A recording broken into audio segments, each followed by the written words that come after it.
I'm here with Nathan Schneider via Skype.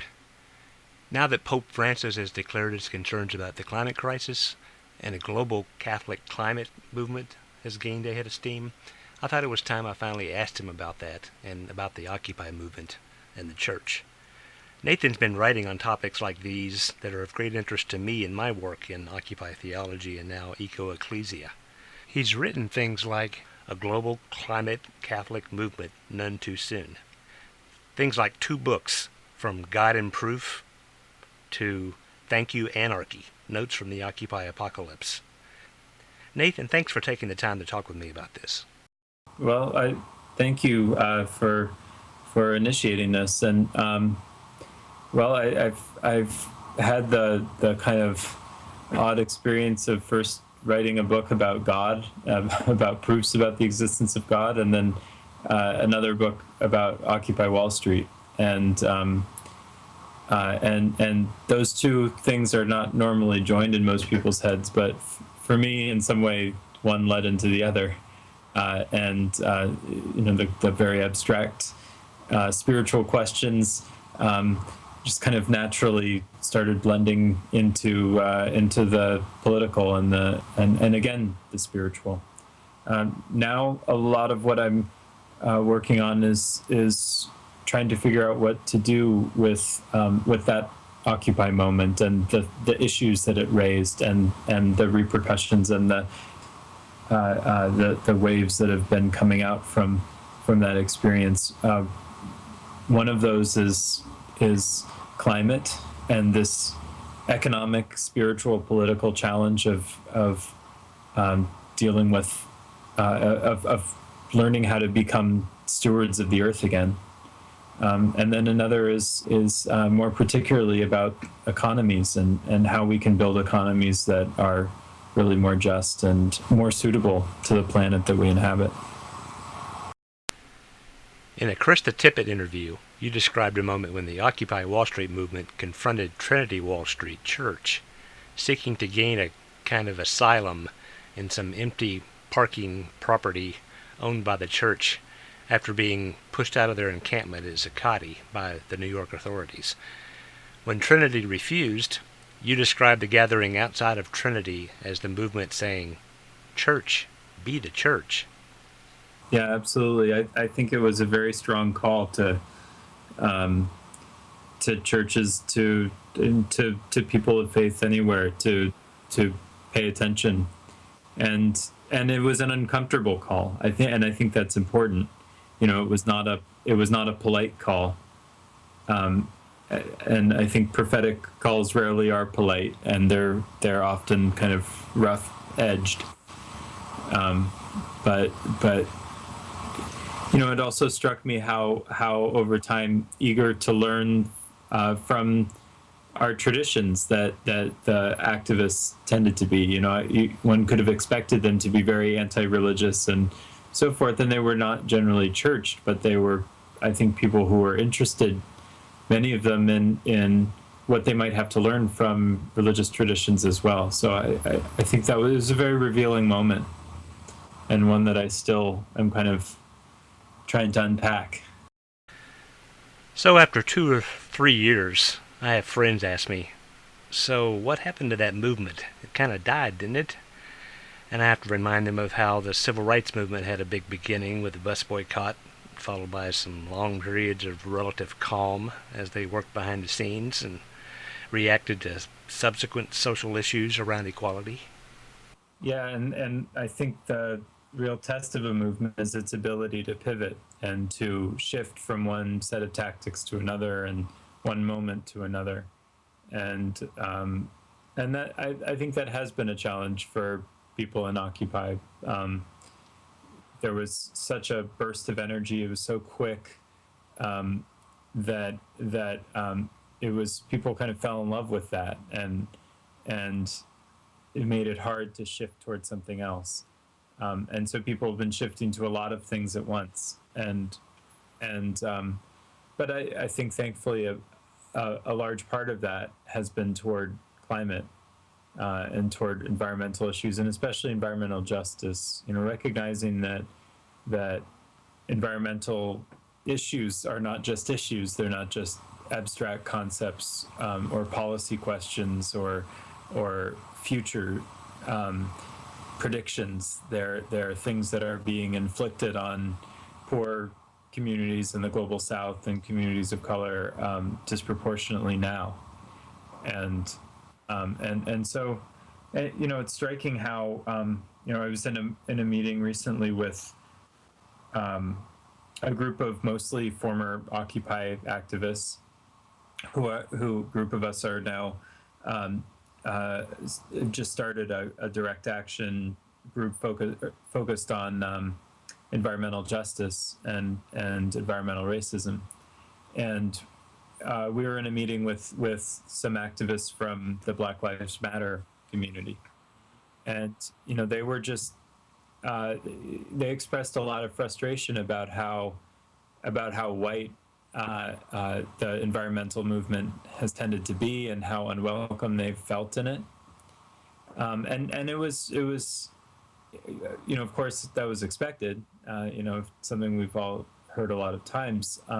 It's kind of a reality, but it's a strange one, especially since, when you look at the polls, it tends to be white people who are more skeptical about climate change, and who are more resistant to doing anything about environmental destruction, who are more willing to put life under the bus in exchange for business interests. So it's it's a real conundrum, and I think I think we have a real opportunity that what the Pope is doing now is creating space for a conversation and for a struggle that really needs to be had, and the question is what people will do with it.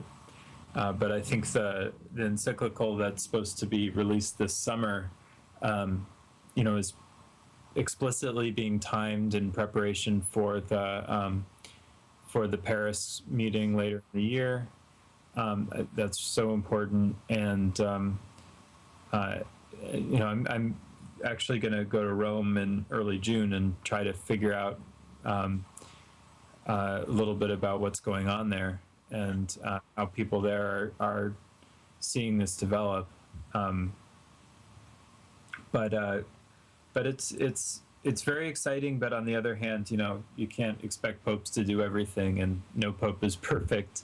So I feel like it's important to have a sense of cautious enthusiasm there, and really keep the emphasis on what we can do and on the responsibility of people to wake up and take responsibility. I don't. Catholics have a tendency, I think, toward passivity. The centuries of clericalism rubs off on us, and we tend to like to let leaders do things or not do things for us, and I think this at any moment, is a good time to try to give up some of those habits. Your book, God and Proof, opened right into, for my ecotheology, into the matter of the dualism, the separation from nature that has been imported into theology from the mechanistic-style science world, which has taken us far away from the earlier sense of God in nature and an immanent, involved, wrapped into creation sense we got from early proofs of God. Well, absolutely. I mean, the one thing that was really striking to me while working on that book was the way in which, for most of history, the teleological argument, the kind of main natural theological argument about design and nature and its relationship to the existence of God, was obvious. I mean, it was the argument that was that every thinker would spend the least time articulating. Even if you look at Aquinas's 5 ways of proving the existence of God, the teleological one is the last, and it's the shortest by far. And you see this pattern again and again. That they would spend a lot of time articulating and other kinds of moral arguments and cosmological arguments and so forth, but design just seemed kind of obvious. um, and and then something happened in the early modern period where science, on the one hand, started really thickening the design arguments, and people got really excited about them. They started seeing the intricacy of nature more deeply, and so, and a lot of the people who were doing scientific work at that time were clerics because they had the time to do it. So they were just very naturally drawing whatever connections they could find between theology and the science that they were discovering, and it got a little reckless, and then Darwin comes along, and people like that, and suddenly that recklessness creates a crisis. In a way, it was a kind of mortgage crisis of natural theology, right? Where they were leveraging so much from their from certain intuitions and certain conclusions about the relationship between science and theology that they kind of overstepped their bounds and created this huge problem where okay, now our theories are not lining up, and actually there's a divergence that we have to deal with, and we've invested too much of our theological underpinnings in a certain interpretation of the science, and that became a big problem. This was something Augustine warned about, hundreds of years earlier, but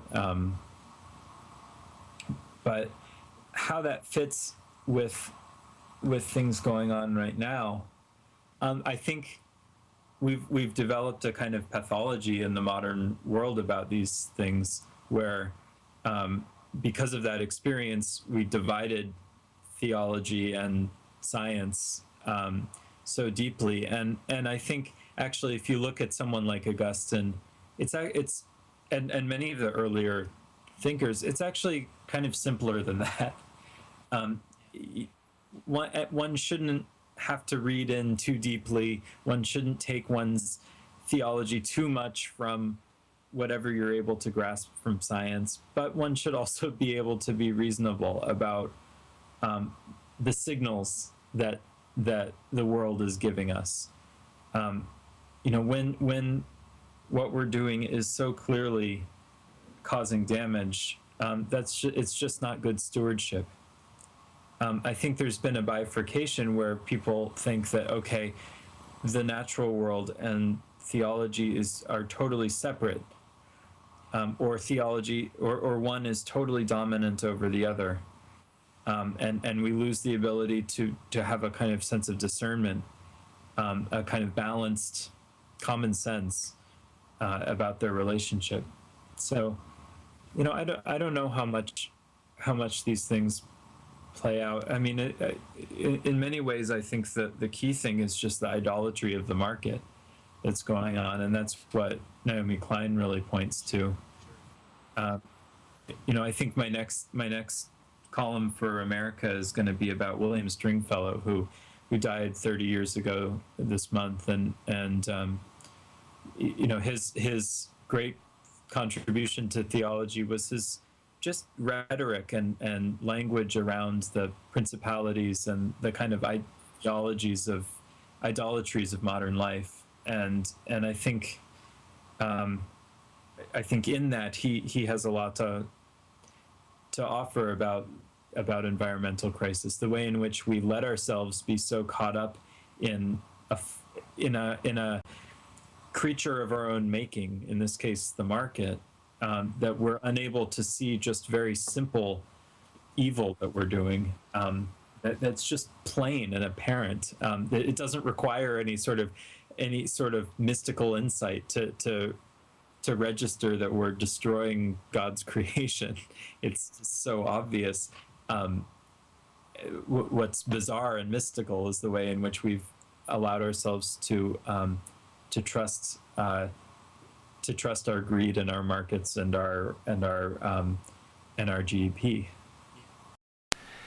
So Naomi Klein certainly laid that on the line with her book, This Changes Everything, Capitalism versus the Climate. I got a lot of pushback on that from a friend I convinced to read that book, on how capitalism itself doesn't deserve that level of critique, since it has, as the litany goes, lifted so many people out of poverty. But as Naomi points out in this book and in her previous one, Shock Doctrine, the engines of capitalism have been employed by opportunists to advance their empires, with disastrous consequences for many people and cultures. Yeah. Yeah, well, we've got to be able to do better. I mean, there are certain accomplishments of human civilization that are certainly pretty impressive, and it's worth taking credit for them. But I think we have to we have to recognize humbly that the failures are immense, and we have to take stock of that and try to figure out how to deal with them seriously, and recognize that certain things that we've been able to accomplish have come at really terrible costs. And I don't know. I think a lot of that knee-jerk reaction is built up because of is possible because of a kind of what's the word for it? A kind of dummy opponent. I forget the word. And a straw man, right? Of Cold War communism, right? You know, it's like the alternative. If the alternative is Stalinism, yeah, okay, I'm a capitalist, you know, but that's not the only alternative. I hope, anyway. You know, I think there's a lot in between, and you know, a lot of what I've been spending my time trying to focus on in the meantime has been trying to explore those and articulate those and give space to these alternatives. You know, which is why I think also it's so important when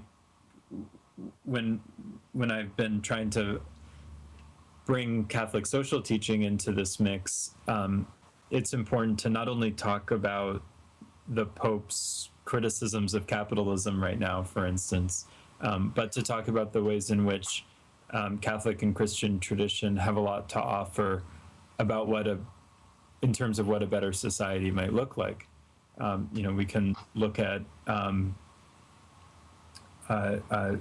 I've been especially focusing on cooperative economics, you know, right, building economies locally, really challenging this idea that profit margins should be running how we arrange our economy, that, you know, you don't have to build a kind of command and control state alternative to capitalism or capitalism.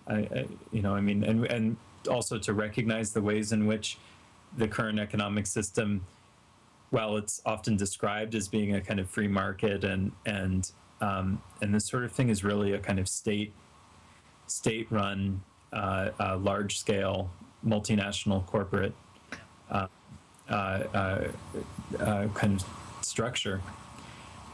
So I think Christian traditions have a lot to offer in terms of these alternatives, and for me it starts in, you know, chapters 2 and 4 of Acts, where there are these moments. Both times it talks about signs and wonders. You know, it talks about the disciples, the early followers of Jesus, seeing signs, seeing something amazing, and their immediate reaction from that is to hold all things in common, and to meet and to be stewards of their common property, and to give to everybody what they need. And those are, you know, that I think is the basis of the Christian economy. Is on the one hand this kind of unity in recognition that something is happening to all of us together, and you know, we're sharing an experience, whether it's an experience of the resurrection of Christ or an appearance, whether it's you know, also the miraculous revelations of science, the miraculous revelations of history that we all share as human beings, whether we're Christian or not. You know, these things can bring us together and enable us to change how we relate to each other and to truly meet each other's needs. I just think those passages are so beautiful. And then there are lots of questions about how to do that, but our history has a lot to offer there. I also am a great admirer of like the congregational forms that were so important in early American Protestantism. The idea that a church should be distributed and should be autonomous, with every community making decisions for itself, and yet kind of connected in a Yes. sibling-like way, and in a kind of network, though that's not necessarily the word that they'd use. I mean, there's so much to draw from. In the Krista Tippett interview, you mentioned being engaged. Are you married yet? Yeah. So it must have been summer because I got married in September. Okay, good. So yeah. So that's been a pretty wonderful change in life, and that's, I feel a lot of responsibility now to figure out how to live as a family in a world like this, and that those questions have consequences that are bigger than they were when I was just fending for myself. So what's the task ahead for the church in times like this of climate crisis? Yeah, well, it's a great challenge of ours, and it requires, I think, recognizing where we've really fallen short, and a disaster that we've brought about, and there's repentance involved, I think, that needs to happen on the part of Christians, and a kind of genuine hope for moving forward, and changing how we live and how we operate. I think it's really very exciting, but challenging. Yeah. And I think also a real difficulty is how to, you mentioned that other traditions have other ways of talking about these things. I think we really have to bridge cultural divides. I think that's such a huge challenge. Bringing up that meeting with the Black Lives Matter group. That's just a real contradiction and a real problem. That the environmental movement is perceived as racist, and is perceived as elitist, and I think that's probably kept it from being more effective. And I think also that's probably kept it from being more Christian.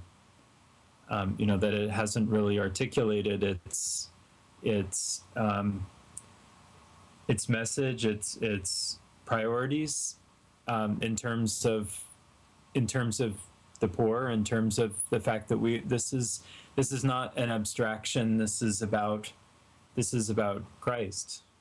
This is about the crucified peoples and the crucified species that are being lost and that we're killing. We're saying crucify them.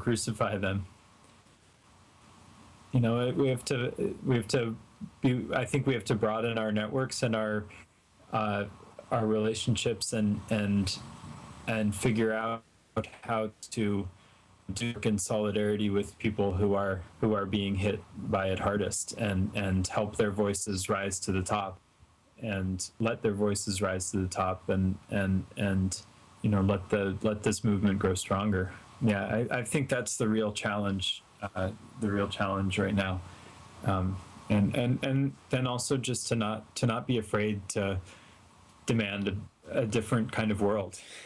Like the kind of thing that you're dealing with when you question capitalism as a absolutely necessary reality. That kind of and the kind of blowback you're getting. Those are. I think that's something we have to struggle through now. In the little New York bubble, I probably have it easier than you do. But yeah, probably so, than Tennessee. Yeah. I mentioned at the introduction here my two web themes in the past 4 years, Occupy Theology and EcoEcclesia. You've been a unique resource person for me in that you've written and been involved with both the Occupy movement and the climate eco movement or eco-theological issues.